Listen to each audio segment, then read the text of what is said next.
चाहिए मोमिनों को कि अल्लाह पे एतमाद, तवक्कुल, भरोसा करें।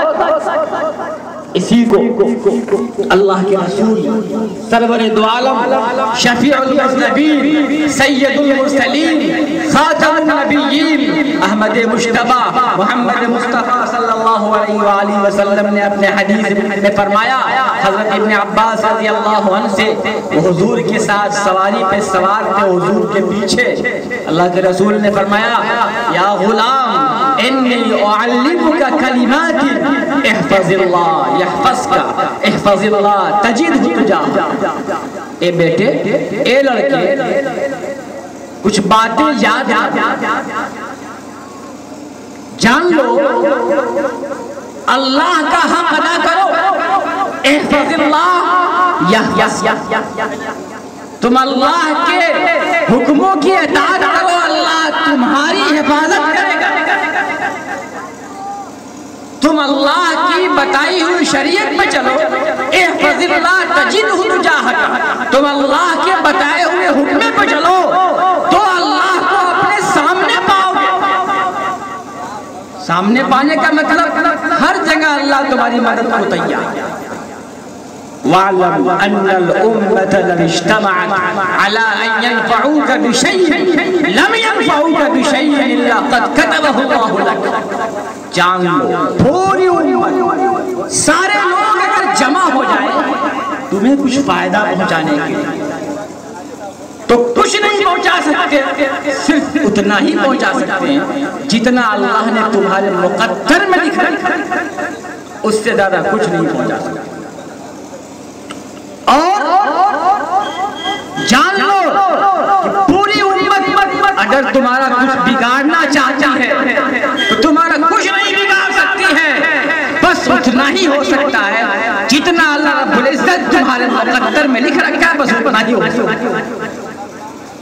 हमारा तवक्कुल, हमारा यकीन, हमारा अकीदा अल्लाह के साथ, अल्लाह की रस्सी को मजबूती से पकड़ने के साथ होना चाहिए। आज हम दुनिया की कामयाबी को, दुनिया की जीत को, दुनिया की इज्जत को अपनी कामयाबी का ज़ामिन समझते हैं। अगर हम दुनिया में देखते हैं कोई शख्स बड़ा ही मालदार है, बड़ा ही खुशहाल है, बड़े ही आले रुतबे पे, मर्तबे पे है, माशरे में उसकी बड़ी इज्जत है, तो हम सब समझते हैं कि बड़ा ही खुशकिस्मत इंसान है। फला आदमी को सरकारी नौकरी मिल गई, बड़ा खुशकिस्मत समझते हैं। हम समझते हैं कि उससे ज़्यादा कोई कामयाब है ही नहीं। अब सिरा होता है, घरों में बैठ के औरतें भी बात करते, देखो फलाना कितना किस्मतवर था कि सरकारी नौकरी। अजीजा ने एक बात दिल में बिठा लीजिए, कान खोल कर, दुनिया में सरकारी नौकरी चाहे जितना भी आपको मिल जाए, जो भी पैसा मिल जाए, इससे हमारी आखिरत नहीं बन सकती है। आखिरत बनानी अगर होगी, मरने के बाद जो जिंदगी होगी, जन्नत वाली जिंदगी, वो तो उस वक्त मिलेगी जब हमसे अल्लाह राजी हो, जब अल्लाह के रसूल राजी हो, तो हम कामयाब वरना नाकाम। और एक बात और दिल में बिठा ली, रिस्क के लिए इंसान को तो कोशिश करना है, हर इंसान को रिस्क की कोशिश करना है, लेकिन परेशान भी नहीं होना, परेशान भी नहीं होना उसके लिए। अल्लाह के रसूल सरवर दो आलम सल्लल्लाहु अलैहि वसल्लम ने इरशाद फरमाया, कोई भी नफ्स, कोई भी शख्स उस वक्त तक से नहीं मर सकता है जब तक जितना रिस्क, जितना पैसा रुपया उसके मुक़द्दर में लिखा हुआ है, जब तक उसको मिल न जाए तब तक उसकी मौत नहीं आती। अगर हमारी किस्मत में लिखा हुआ है सरकारी नौकरी मिलेगी तो मिल के रहेगी, चाहे पूरी हुकूमत है। नहीं लिखा है तो हुकूमत चाह नहीं दे सकती। आपने नाम सुना होगा, बुजुर्ग होते हैं हजरत हातिम असम रहमतुल्लाह अलैह, बहुत बड़े अल्लाह के वली थे। उनका जो हाल था, गुर्बत का दौर चल रहा था। उन्होंने हज पे जाने का इरादा किया, अपने लड़कों से तज़किरा किया कि हम हज पे जाना चाहते हैं। तो लड़कों ने कहा अब्बा जान आप इस हाल में जा रहे हैं कि हम गुर्बत में परेशान हाल हैं। तो कब्ल इसके कि हातिम असम को जवाब दे उनकी छोटी लड़की जब कम उम्र थी वो बोलने लगी तुम लोग अजीब आदमी हो, क्या तुम्हारे रिस्क का मालिक तुम्हारा बाप है या अल्लाह रब्बुल इज्जत है? लड़की ने कहा तुम्हारे रिस्क का मालिक अल्लाह है या तुम्हारे बाप है? हातिम असम उस लड़की के जवाब से बहुत खुश हुए, हज करने चले गए। जो कुछ उनके पास था खाते पीते चंद रोज के बाद खाने पीने की सब चीजें खत्म। अब एक वक्त आया कि फाका शुरू हुआ। उसके बाद उस इलाके का बादशाह उधर से गुजर रहा था, उसे प्यास लगी। उसने दरवाजा खटखटाया तो घर से कोई निकला, कहा कि पानी पिला दो। तो घर वाले ने उसको पानी पिलाया। तो बादशाह ने पूछा कि ये घर किसका है? तो बताया कि हातिम असम का। तो बादशाह को उनके बारे में पता था, मालूम हुआ कि ये तो बहुत बड़े इल्मी आदमी है, अल्लाह वाले हैं। तो बादशाह ने पैसों से भरी दिरहम और दीनार की थैली उठा के हातिम असम के घर में फेंक दिया और ये कहा कि जो हमसे मोहब्बत करता है वो हातिम असम के घर में पैसा फेंक, जो कुछ चाहे फेंक, जो हमसे मोहब्बत करता है। अब जितने लोग बादशाह के साथ थे वो दिरहम और दीनार फेंकने लगे। ऐसा लगने लगा जैसे घर में पैसे की बारिश हो रही है, फेंक यहाँ पैसे घर में आ गए। लड़के बहुत खुश, जो लड़की थी वो रोने लगी। तो भाइयों ने कहा बहन तू रो क्यों रही है? देख अल्लाह ने हमारी गुर्बत का दिन खत्म कर दिया, देख हमारे फाके के दिन खत्म हो गए, देख अल्लाह ने आज माल से हमें नवाज दिया, तुझे तो खुश होना चाहिए। लड़की ने जवाब दिया मामला ये है, मैं रो इसलिए रही हूं कि अल्लाह की मखलूक में से एक आदमी बादशाह की नजरे करम हम पर हो गई तो हम पैसे से माला माल हो गए। अल्लाह की मखलूक में से एक आदमी की नजरे करम हम पर हो गई तो हम पैसे से माला माल हो गए। और अगर खालिक की रब्बुल आलमीन की नजरे इनायत हो जाए तो हम कहां पहुंच जाएंगे? अज़ीज़ान मिल्लत इस्लामिया, रिस्क के लिए घबराने की जरूरत नहीं है। अल्लाह ने रिस्क हर एक को दुनिया में देने का वादा फरमाया, जानवरों को भी देता है, गैरों को भी देता है, जो उसको नहीं मानते उसको भी अता करता है। एक सहाबी रसूल है हजरत अबुल अहवस रज़ी अल्लाह अन्हु, वो कहते हैं कि हमारे वालिद बड़े गुर्बत से गुजर रहे थे।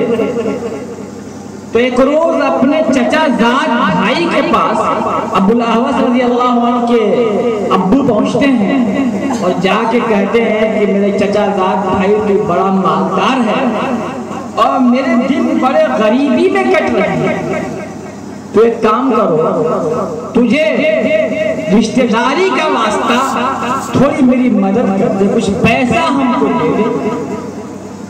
बड़ी मेहनत समाजत की, उसने कुछ नहीं सुना, वापस कर दिया। चंद रोज के बाद हजरत अबुल अहवस के वालिद को अल्लाह ने माल से नवाजना शुरू किया।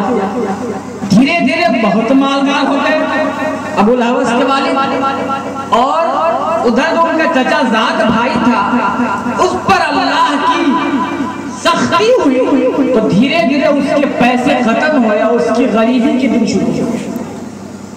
अब एक वक्त ऐसा भी आया कि वही चचा का लड़का अबुल अहवस के वालिद के पास आता है और आके कहता है चचा जाद भाई मैं बड़ा परेशान हाल हूँ, तू मेरी कुछ मदद कर दे, तुझे तेरी रिश्तेदारी का वास्ता कि तू मेरे चचा का लड़का। तो अबुल अहवस रज़ी अल्लाह अन्हु के वालिद ने कहा कि मैंने उसको टका सा जवाब दिया कि तू भी वो दिन याद कर जब मैं गुर्बत में परेशान होकर के भूख की वजह से तेरे दर पे गया था, रिश्तेदारी का वास्ता दिया था, तूने मुझे भगा दिया था। कसम खुदा की मैं तुझे कुछ नहीं, वापस कर दिया, कसम भी खा ली। उसके बाद अल्लाह के रसूल सरवरे दो आलम सल्लल्लाहु अलैहि वसल्लम के पास अबुल हवस के वालिद आते हैं और आके हुजूर को पूरा वाकया बताते हैं। दूसरा आदमी होता तो कहता बहुत अच्छा किया, बहुत अच्छा, लेकिन सरकार तो रहमतुल आलमीन थे ना, सारे आलम की रहमत थे, सिर्फ मुसलमान के रहमत नहीं थे। कुरान में ये नहीं कहा गया वमा अरसलनाका इल्ला रहमतल लिल मुस्लिमीन, नहीं कहा गया वमा अरसलनाका इल्ला रहमतल लिल आलमीन कहा गया कि आप सारे आलम के लिए रहमत हैं।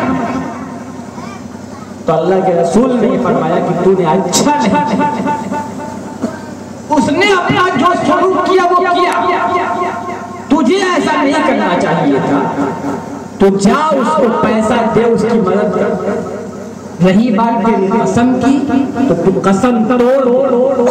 कसम तोड़ने का तरीका क्या है कि कसम का कफारा अदा कर। जायज कामों के लिए, हलाल कामों के लिए अगर किसी ने कसम खा लिया तो कसम का कफारा दे करके कसम को तोड़ सकता है। कसम का कफारा क्या है? फकफ़ारतुहु इत्आमु अशरति मसाकीन मिन औसति मा तुतइमूना अहलीकुम औ किस्वतुहुम औ तहरीरु रक़बा। कफर का कफारा कसम का ये है कि 10 मिस्कीनों को 2 टाइम खाना खिलाए।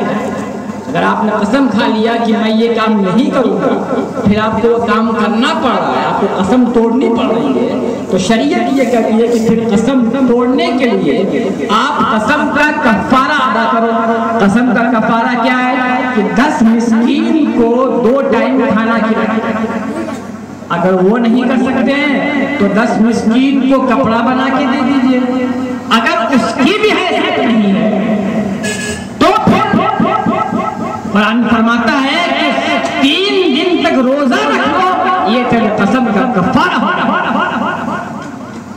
अजीजा ने बताने का मकसद ये है, इसमें कई सबक हैं। एक तो ये कि अल्लाह के रसूल की तालीम देखिए कि आपने जोड़ने की बात, तोड़ने की बात नहीं की, समाज में बिगाड़ की बात नहीं की। एक दूसरी बात भी निकल के आ रही है कि दुनिया के हालात बदलते रहते हैं। आज हम मालदार हैं, कल कोई और मालदार हो जाएगा। आज हमारी आलीशान बिल्डिंग है, कल किसी के हमसे भी शानदार बिल्डिंग हो जाएगी। हालात बदलते रहते हैं। वकील कल अय्याम युदाविलुहा बैनन नास, अल्लाह फरमाता है कि हम बदलते रहते हैं, हालात तो बदलते रहते हैं, तो घबराने की जरूरत नहीं है। हाँ, हमें ये गौर करना है कि हमें वो काम करना है जिस काम से हमारी आखिरत, हमारे मरने के बाद की जिंदगी। कुरान फरमाता है, जिसको मैंने अभी खुतबे मसनूना में पढ़ा, फमन ज़ुहज़िहा अनिन नार व उदखिलल जन्नत फ़क़द फ़ाज़। जो जहन्नम की आग से बचा दिया गया, फमन ज़ुहज़िहा अनिन नार, जो जहन्नम की आग से बचा दिया गया, व उदखिलल जन्नत, और जन्नत में दाखिल हो गया, फ़क़द फ़ाज़, वो कामयाब। हम समझते हैं कि दुनिया में हमारे महल शानदार बन जाए, हम सुकून से रहे, पैसा रुपया आना लगे तो हम कामयाब है। ये कोई कामयाबी नहीं, कोई कामयाबी है ही नहीं है। क्यों? आगे खुद कुरान करा, इसी में फरमा रहा है, वमल हयातुद दुनिया इल्ला मताउल गुरूर। दुनिया की जिंदगी तो एक धोखे का सामान है, ये धोखे का सामान है।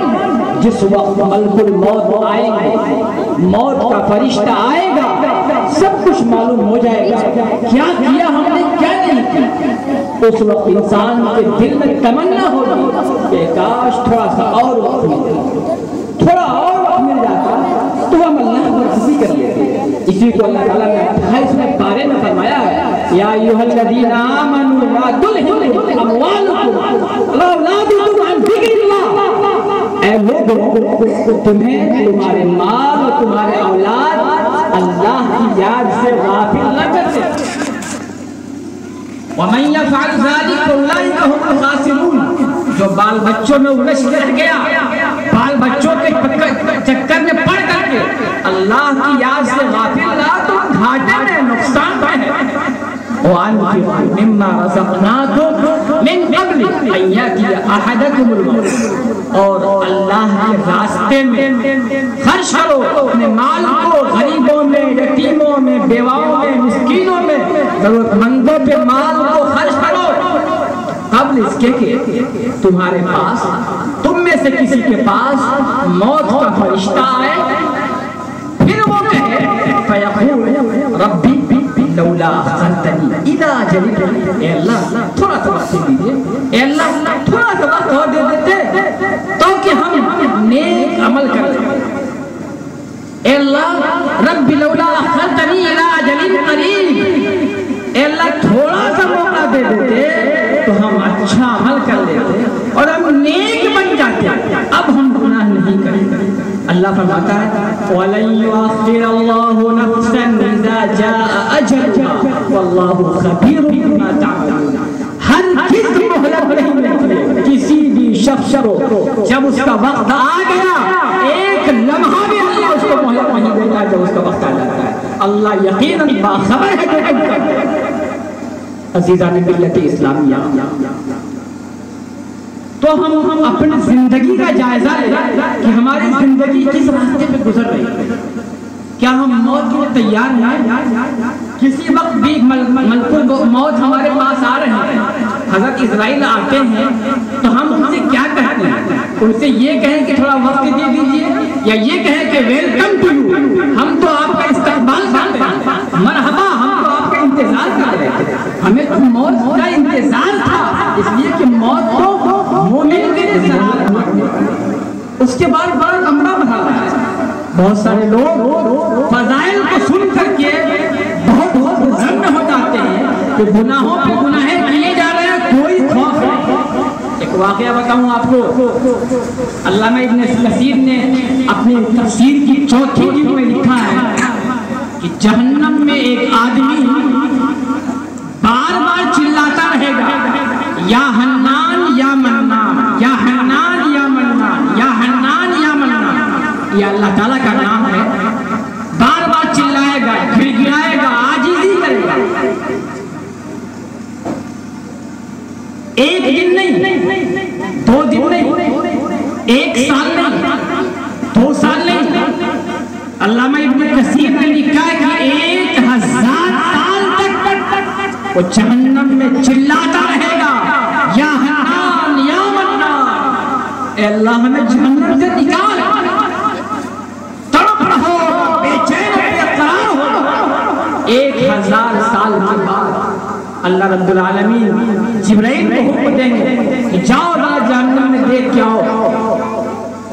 जिब्राइल जाएंगे, देखेंगे जहन्नमी परेशान हाल है, आहो बुका कर रहे हैं, गिरियाजारी कर रहे हैं, चले आए। कहेंगे अल्लाह ताला बंदे बड़ा परेशान हाल है। अल्लाह कहेंगे कि फला जगह जाओ, देखो एक गोशे में, एक कोने में मेरा एक बंदा है जो चिल्ला रहा है, मेरा नाम लेके आवाज लगा रहा है। जब जाएंगे तो देखेंगे वो बंदा या हन्नान या मन्नान चिल्ला रहा है, उसको वहां से पकड़ के ला के अल्लाह के सामने पेश करेंगे। अल्लाह ताला पूछेगा, ए मेरे बंदे तुझे जहन्नम में कैसा लगा? तो कहेगा अल्लाह ताला बहुत बुरी जगह, बहुत तकलीफ दे जगह, बहुत ही तकलीफ दे जगह। अल्लाह फरमाएंगे तुम्हारा वापस जहन्नम में, दोबारा वापस जाओ। तो कहेगा अल्लाह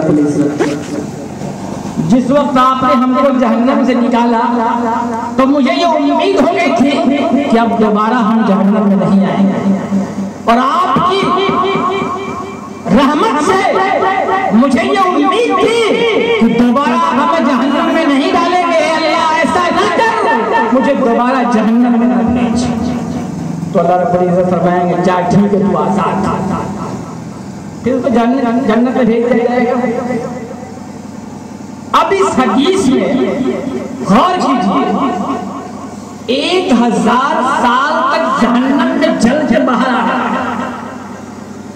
1000 साल तक कौन सी जहन्नम में? जिसकी आग दुनिया की आग से 70 गुना तेज आग। दुनिया की आग में एक मोमबत्ती जला के कभी अंदाजा लगा के देखिए कि 2 सेकंड भी सिर्फ अपनी उंगली को हम आग में जला सकते हैं। 2 सेकंड 3 सेकंड के लिए अपनी उंगली को हम मोमबत्ती में या उसमें जला सकते हैं? बिल्कुल नहीं जला सकते। दुनिया की आग क्या कुछ नहीं है। 70 गुना तेज आग में अगर खुदा ना खास्ता एक दिन के लिए भी जहन्नम में भेज दिया जाए तो हमारा क्या हाल होगा? हमें अल्लाह के रसूल सरकार दो आलम सल्लल्लाहु अलैहि वसल्लम से बहुत उम्मीदें हैं। हमें यकीन है कि सरकार की शफाअत हमें नसीब होगी। अल्लाह हर मुसलमान को अव्वल मरहले में सरकार की शफाअत नसीब फरमाए। लेकिन एक बात और ध्यान रहे, आपने उलमाए किराम के बयानात सुने होंगे, ये भी तो आपने सुना होगा कि सरकार को जब शफाअत के लिए कहा जाएगा तो ये कहा जाएगा जाइए जिसको आप पहचानते हैं, ए मेरे महबूब जहन्नम से जाके निकाल लाइए। ये पढ़ा ना आपने, जो सही हदीस में है ना, सरकार को कहा जाएगा जाइए जिसको आप पहचानते हैं जहन्नम से निकाल लाइए। अगर खुदा ना 2-3 दिन के लिए अगर जहन्नम में भेज दिया जाए, अल्लाहु अकबर, क्या होगा? क्या होगा? कभी सोचा? कभी गौर किया हमने इस पर? और उससे पहले जन्नत को जानने से पहले एक लंबा वक्त हमें गुजारना है कब्र के अंदर सैकड़ों साल का अरसा गुजरना। उसके बाद क़यामत आएगी, फिर हश्र का मैदान कायम होगा। उससे पहले भी मौत का मरहला आप जानते हैं कितनी तकलीफ होती है, कितनी तकलीफ मुर्दा ही बता सकता तकलीफ कितनी होती। इतनी शदीद प्यास, समंदर पिला दो प्यास इस्लामिया। तो हमें और आपको अपना जायजा लेना है। बताने का मकसद ये है, दुनिया में अगर किसी ने हमको गाली दे दिया, किसी ने बुरा भला कह दिया, छोड़ दीजिए उसको, उसके हवाले कर। हर चीज में दुनिया में बदला लेने की कोशिश होती है। अगर बदला एक तो उसको माफ कर दीजिए, माफ कर दिए सबसे अच्छा, वरना है बदला मिलना ही है। अगर दुनिया में हमें किसी ने गाली दिया तो मरने के बाद तो बदला मिलना ही है। हश्र के मैदान में दामन पकड़ के खड़ा हो जाएगा, अल्लाह इसने मुझे गाली दिया था, अल्लाह फरमाएंगे इसकी भरपाई करो। तो उस बंदे की नेकियां लेकर उसको दे दी जाएगी, गाली देने वाले की नेकियां लेकर के उस मजलूम को दे दी जाएगी। और अगर उसके पास कुछ नेकियां ही ना हो, हजारों को गालियां पता हो, सब नेकियां बढ़ चुकी हो, तो फिर क्या देगा? तो फिर जिसको गाली दिया था उसकी गुनाहें उठा के उस गाली देने वाले के सर पे लाद दी जाएगी। क्या हम बर्दाश्त करने को तैयार हैं? हमारा जायजा लें। आज हम बात पे गालियों का मिजाज बना रखे हैं। मैं बात को देखा कि बात में गाली ऐसे बकते हैं जैसे कि खुदा ना खाता कोई उनका तकिया कलाम है, किसी से मोहब्बत से बात कर रहे हैं। गाली किसी को भी आप दे रहे हैं, चाहे वो हिंदू है, मुसलमान है, किसी को भी आप दे रहे हैं, वो गलत है, वो गुनाह है।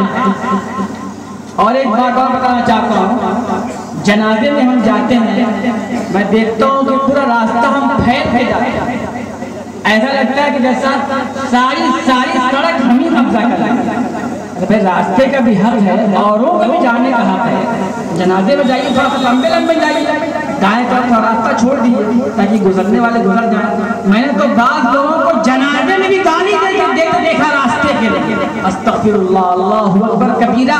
क्या सबक लेगा वो शख्स गैर जो हमारे जनाजे को देख के खड़ा हो जाता है? क्या सबक लेगा? यही इस्लाम की तालीम है, यही अल्लाह के रसूल की तालीम है, ये अल्लाह के रसूल का उम्मती है। क्या सबक लेगा? हम उम्मत को क्या दे रहे हैं? अल्लाह के रसूल ने फरमाया, मैं भेजा गया हूँ ताकि हम अखलाक के आला चीजों को हम लोगों में बांटे। हमको सरकार का अखलाक पेश करना है, हम लोगों में क्या कर रहे हैं? अजीज़ान मिल्लत इस्लामिया, वक्त कम है, मैं अपनी बात को यही खत्म करता हूँ। अल्लाह ताला हम सबको अपने आप पे सही रास्ते पे चलने की तौफीक अता फरमाए, वो अमल करने की तौफीक अता फरमाए जिससे अल्लाह राज़ी हो, उससे रसूल राज़ी हो। व आखिर दावाना अल्हम्दुलिल्लाह।